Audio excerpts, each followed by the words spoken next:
আমানত রাখবো তোমার কাছে। আবু জাহেলের কাছে যে টাকার প্যাকেট রাখি, কদিন পরে দেখবো টাকাও শেষ, প্যাকেটও শেষ। আমানত রাখবো তোমার কাছে, সুবহানাল্লাহ পড়েন। বিশ্বনবীর এই আমানতদারিতায় মুগ্ধ হয়ে আমাদের খাদিজা রাদিয়াল্লাহু তাআলা আনহা বিশ্বনবীকে বিয়ের প্রস্তাব দিয়েছিলেন। বিশ্বনবী যে রাতে মক্কা থেকে মদিনায় হিজরত করবেন, ওই রাতে চাচাতো ভাই সাইয়েদনা আলী রাদিয়াল্লাহু তাআলা আনহুকে ডেকে বলেছিলেন, আলী, এই দেখো আমার ঘরে বোঝাই করা মানুষের রেখে যাওয়া আমানত, কি করব আমি? এগুলোর আমানত দ্বারা আমি তোমারে বানাই গেলাম। আল্লাহ হাবিব সাল্লাল্লাহু আলাইহি ওয়াসাল্লাম সাইয়েদনা আবু বকরকে নিয়ে মদিনার পথে রওনা হলেন। সাইয়েদনা আলী রাদিয়াল্লাহু তাআলা আনহু বর্ণনা করেন, বিশ্বনবীর রেখে যাওয়া আমানতগুলো মক্কার লোকদের হাতে হাতে পৌঁছে দিতে আমার টানা 3 দিন সময় লেগেছে। সুবহানাল্লাহ। বাড়িতে গিয়ে বললেন, আওয়াজ করে পড়তে হবে আল্লাহু আকবার। আমানতদার, সত্যবাদী, জীবনে একটা মিথ্যা বলেন নাই। ওয়া আনজির আশিরাতাকাল আকরাবিন, ও নবী, আপনার পরিবারের সদস্যদের, নিকট আত্মীয়দের জাহান্নামের ভয় দেখান। এই আয়াত যখন নাজিল হয়ে গেল, বিশ্বনবী সাফা পাহাড়ের উপরে উঠে ডাক দিলেন, ও কুরাইশ গোত্রের লোকেরা, ও হাশমি খানদানের ভাইয়েরা। বিশ্বনবী যখন ডাক দিলেন, সব লোক ঘর থেকে বের হয়ে এলো। কিরে, পরিচিত কণ্ঠ, এটা তো আমাদের আলামিনের কণ্ঠ, কেন ডাকে? সব বের হওয়ার পরে আল্লাহ নবী সাল্লাল্লাহু আলাইহি ওয়াসাল্লাম বললেন, ও আমার স্বজাতির ভাইয়েরা, আমি যদি বলি এই পাহাড়ের পেছনে একদল ঘোড়সাওয়ার নাঙ্গা তলোয়ার নিয়ে তোমাদেরকে কচু কাটার জন্য অপেক্ষা করছে, তোমরা বিশ্বাস করবা? কথা শুনতেছেন? মনোযোগ আছে তো? সবাই বলে, কেন ডাকছে? আল্লাহর হাবিব সাল্লাল্লাহু আলাইহি ওয়াসাল্লাম বললেন, আমি যদি বলি একদল ঘোড়সাওয়ার তোমাদেরকে হত্যার জন্য তলোয়ার নিয়ে রেডি, বিশ্বাস করবা? সবাই বলল, নাআম। ক্বালু নাআম। কত ওজনওয়ালা আনসার দিতে, খেয়াল করে। ক্বালু নাআম, সবাই বলল, হ্যাঁ বিশ্বাস করব। কারণ মা জাররাবনা আলাইকা ইল্লা সিদকা, আমাদের পুরো জিন্দেগিতে তোমার থেকে আমরা একটা মিথ্যাও শুনি নাই, সত্য ছাড়া। We have never ever experienced a single lie from you in our life. আমরা আমাদের পুরো জিন্দেগিতে, এই পুরো 40 বছরে, তুমি তো 40 বছর ধরে এই শহরে আমাদের সাথে একসাথে বড় হয়েছো, আমাদের পুরো জিন্দেগিতে আমরা তোমার থেকে একটা মিথ্যা শুনি নাই। নট এ সিঙ্গেল লাই। কয়টা মিথ্যা? চিন্তা করেন। এলাকার জনগণ 40 বছর পরে কি স্টেটমেন্ট দিচ্ছে? এই একটা স্টেটমেন্টে বিগত 40 বছরের সার্টিফিকেট রয়েছে। সুবহানাল্লাহ পড়ো। বিগত 40 বছর আমার নবী কেমন ছিলেন, এক বাক্যে সার্টিফিকেট দিয়ে দিল, মা জাররাবনা আলাইকা ইল্লা সিদকান। নবী হে মুহাম্মদ, আমরা এই 40 বছরে তোমার থেকে একটা মিথ্যাও শুনি নাই, তুমি সত্যবাদী, তোমার চেয়ে বড় সত্যবাদী এই তল্লাটে দ্বিতীয়টা নাই, তাই তুমি যাই বলবা তাই বিশ্বাস করবো। পড়েন সুবহানাল্লাহ। তার মানে আমার নবী একাধারে সত্যবাদী ছিলেন, আবার আমানতদার ছিলেন। আর বিশ্বনবী বলতেন, ইদা দুইয়াতিল আমানাতু ফান্তাযিরিস সাআ, যখন আমানতের খেয়ানত শুরু হয়ে যাবে, মনে করবা কিয়ামত তোমাদের কাছে চলে এসেছে। আমানতের খেয়ানত আছে না নাই? নোয়াখালীতে নাই? যে যেই কাজের যোগ্য সে ওই কাজ না করে অন্য কেউ ওই কাজে আসলে এখানে আমানতের খেয়ানত, ঠিক কিনা? ইদা উসিদাল আমরু ইলা গায়রি আহলিহি ফামতাযিরিস সাআ, যে যে চেয়ারে বসার যোগ্য নয় সে যখন ওই চেয়ারে বসে যাবে। ইমাম হওয়ার যোগ্যতা নাই, ইমাম হইছে, আছে না নাই? আছে না নাই? নেতা হওয়ার যোগ্যতা নাই, নেতা হয়ে বসে আছে, আছে না নাই? কিয়ামতের আলামত। নেতাকে সবচেয়ে বড় আমানতদার হতে হয়, আমানতদার না হলে তিনি নেতা হতে পারে। 5 নাম্বার পয়েন্টটা ক্লিয়ার? হ্যাঁ, এখানেই শেষ করে দেই নাকি? আরো 5টা শুনতে আরো 5-10 মিনিট লাগবে। হ্যাঁ, শেষ করে দিব? শুনবেন? সবাই শুনবেন? 6 নাম্বার নেতৃত্বের গুণাবলী হচ্ছে গুড ইন্টারঅ্যাকশন উইথ ফলোয়ার। ফলোয়ারের সাথে গুড ইন্টারঅ্যাকশন লাগবে। যারা কর্মী তাদের পালস বুঝতে হবে। জনগণের পালস না বুঝলে উনি নেতা হতে পারে না। জোরে বলেন ঠিক কিনা? নেতা তার মন গড়া সব সিদ্ধান্ত নিতে পারে? কথা কন না কেন? নেতা তার অনুসারীদের, তার ফলোয়ারদের, তার কর্মীদের সাজেশন অনুযায়ী চলতে হবে, ঠিক কিনা? আল্লাহর হাবিব সাল্লাল্লাহু আলাইহি ওয়াসাল্লাম তাই করতেন। ওনার অনুসারীদের কথা শুনতেন, সব সময় সাহাবাদের সাথে পরামর্শ করে কাজ করতেন। বদরের ময়দানে আল্লাহর হাবিব সাল্লাল্লাহু আলাইহি ওয়াসাল্লাম 313 জন সাহাবাকে নিয়ে একটা জায়গায় তাঁবু গাড়লেন। বললেন এখানেই তাবু গাড়ব। হাব্বাব ইবনুল মুনজির রাদিয়াল্লাহু তাআলা আনহু বললেন, ইয়া রাসূলুল্লাহ আমানজিলান আনসালাহুল্লাহ লাইসা লানা আন নাতাকাদ্দামা মিনহু আও নাতাআখারা আনহু। নবী হে, এই যে বদরের এইখানে যে আপনি তাবু গাড়তে বললেন, এটা কি আপনার ইচ্ছায় না আল্লাহর ইচ্ছায়? যদি আল্লাহর ইচ্ছায় হয় তাহলে তো এটা ওয়াহী, এটা চেঞ্জ করা যাবে না। আর যদি আপনার ইচ্ছা হয় তাহলে আমার কথা আছে। সুবহানাল্লাহ বলবেন না? আল্লাহর নবী বললেন এটা আল্লাহর ইচ্ছায় নয়, এটা আমার ইচ্ছায়। সাইয়েদনা হাব্বাব ইবনুল মুনজির রাদিয়াল্লাহু তাআলা আনহু বলেন, নবী তাহলে এই জায়গায় তাবু গাড়া ঠিক হবে না। বিশ্বনবী বললেন, কেন? হাব্বাব বলে, ইয়া রাসূলুল্লাহ এখানে যদি আমরা বদরের যুদ্ধের জন্য তাবু গাড়ি, আমরা পানি না খেয়ে মারা যাব। এখানে নয় গো নবী, ওই যে দেখা যায় ওখানে, ওখানে তাবু গাড়লে বদরের কুয়ার পানি আমরা খাবো। আবার দুই দিকে সুন্দর উপত্যকা, বৃষ্টি হলে পানি জমলে আমরা হাউস বানিয়ে ওই পানি আমরা ব্যবহার করব।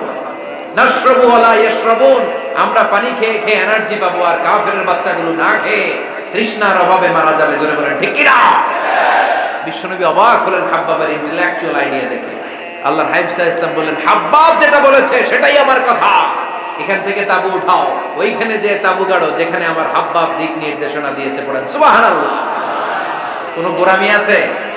আওয়াজ করে বলেন। তাহলে নেতাকে, the leader should revise the issue.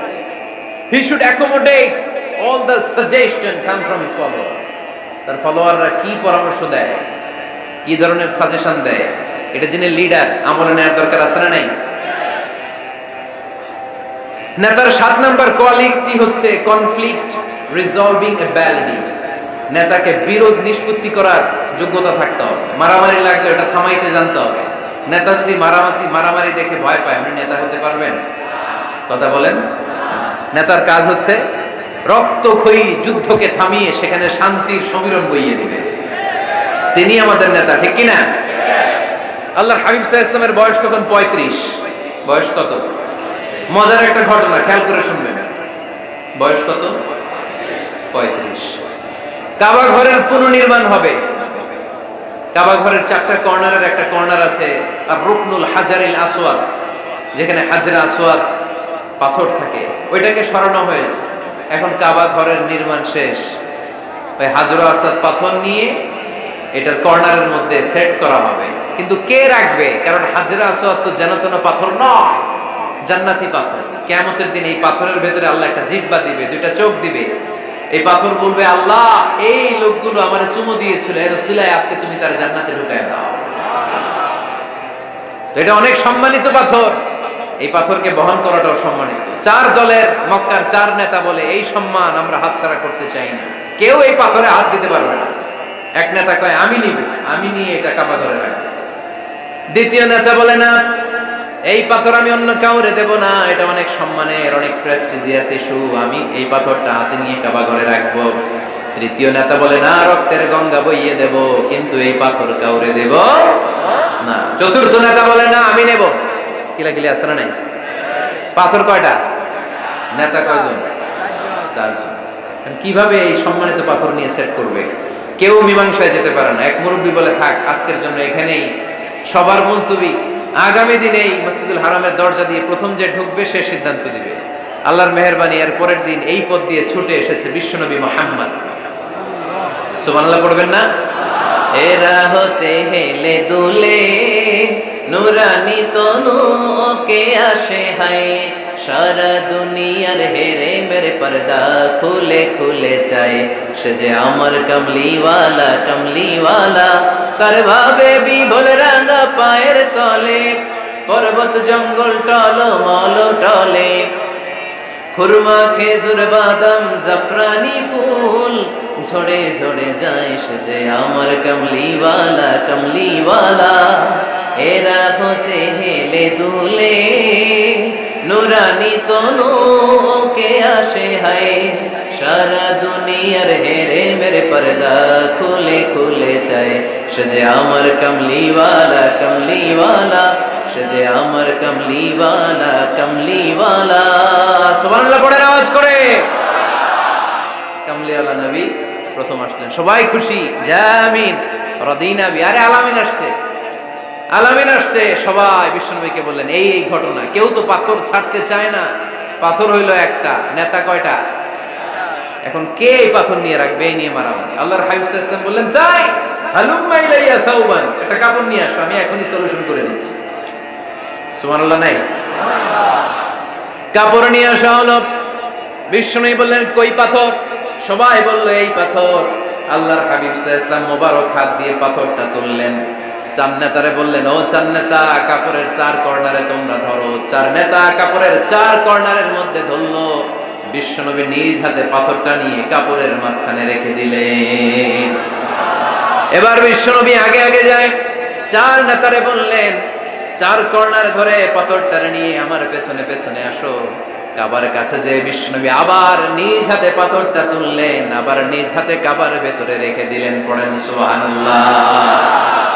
সম্মান আসলে চার নেতার দিকে যায় নাই, সম্মান গিয়েছে বিশ্বনবীর দিকে। এতক্ষণ কাউরে দিবে না, এখন কেউই ধরতে পারে নাই, তারপরেও খুশি। সুবহানাল্লাহ বলবেন না? প্রথমে যে হাজরে আসাদ পাথর ধরছে কে? বিশ্বনবী। কাপড়ে রাখছে কে? বিশ্বনবী। আবার কাপড় থেকে উঠিয়ে হাজরে আসাদের পাথরটারে কাবার ভেতরে ঢুকাইছে কে? সুবহানাল্লাহ বলবেন না? সব সম্মান গেল বিশ্বনবীর হাতে, সব স্ট্যাটাস গেল বিশ্বনবীর হাতে। চার নেতা কাপড়ের কিনারা ধইরাই খুশি, এইটাই বলে নেতৃত্বের গুণাবলী চিল্লায় বলে ঠিক কিনা? কনফ্লিক্ট রিজলভিং অ্যাবিলিটি, বিরোধ নিষ্পত্তি করার কোয়ালিটি থাকা চাই, তবেই তিনি নেতা। কি কারিশমা দেখছেন? What a charismatic leader. এতক্ষণ রক্তের বন্যা বইয়ে দিবে, কাউরে দিবে না পাথর। এখন কেউই ধরতে পারে নাই, কিন্তু স্লোগান দিতেছে জিন্দাবাদ। আসরা নাই? নেতা হইলে এরকম নেতা হইতে হবে। মদিনাতে আউস আর খাজরাজ গোত্রের যুদ্ধ 120 বছর। কয় বছর? কেউ থামাতে পারে না, রক্তক্ষয়ী যুদ্ধ। আল্লাহর হাবিব সাল্লাল্লাহু আলাইহি ওয়াসাল্লাম মক্কা থেকে মদিনায় এসে 7 দিনের ব্যবধানে 120 বছরের যুদ্ধ থামায় দিলেন। এতদিন এই গোত্রের লোকের সাথে এই গোত্রের কোনো বিয়ে নাই, এই গোত্রের লোকের সাথে এই গোত্রের কোনো অর্থনৈতিক লেনদেন নাই। বিশ্বনবী যখন আউস খাজরাজের যুদ্ধ থামিয়ে দিলেন, মদিনাতে আনন্দের ধুম পড়ে গেল,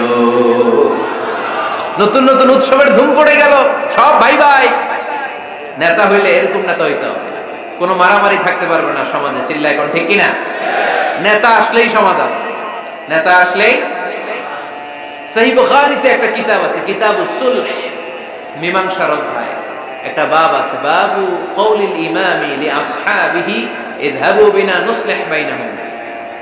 ইমাম সাহেবের এই কথা যে আমাদেরকে নিয়ে চলো, আমরা মিলাই দেব, এটা আল্লাহ রাসূল সাল্লাল্লাহু আলাইহি ওয়াসাল্লামের একটা বিখ্যাত ডায়ালগ। ডায়ালগটা কি খেয়াল করে শুনেন।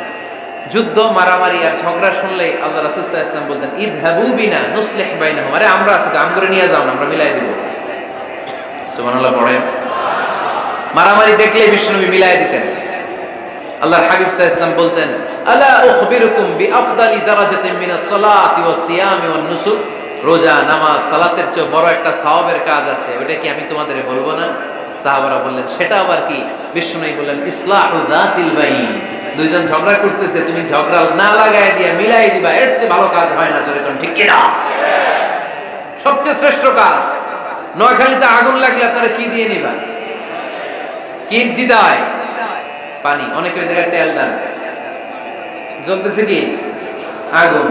আগুন নিবানোর জন্য ঢালবেন কি? অনেকে ঢালে কি? তেল। না, আপনি থামাই দিবেন, মিলাই দিবেন। আপনার জন্য ভালো জিনিস মিলাই দিবে কে? 7 নাম্বার, ফারসাইটেডনেস, দূরদৃষ্টিতা, ভিশনারি অ্যাটিটিউড, ফিউচারিস্টিক। নেতা অনেক দূর দেখতে পায়, তিনি দূরদর্শী। কর্মী যত দূর দেখে, নেতাও যদি তত দূর দেখে, দেশ চলবে? কথা বলেন। কর্মী যদি দেখে 500 মিটার, নেতার দেখতে হবে কয় মিটার? 1000 মিটার। কর্মী যদি দেখতে পায় 1000 মিটার, নেতার দেখতে হবে কয় হাজার মিটার? 2000 মিটার। কারণ নেতা হবে ফিউচারিস্টিক, ভিশনারি, স্বপ্নবাজ, স্বপ্নচারী। নেতাকে স্বপ্ন দেখতে হয়, ওই স্বপ্ন জাতিকে দেখাতে হয়। চিল্লায় বলেন ঠিক কিনা? মানুষ তার স্বপ্নের সমান বড়।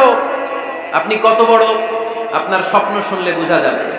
স্বপ্ন সেটা না যেটা মানুষ ঘুমিয়ে ঘুমিয়ে দেখে, স্বপ্ন সেটা যেটা অর্জনের আকাঙ্ক্ষা মানুষকে ঘুমাতে দেয় না।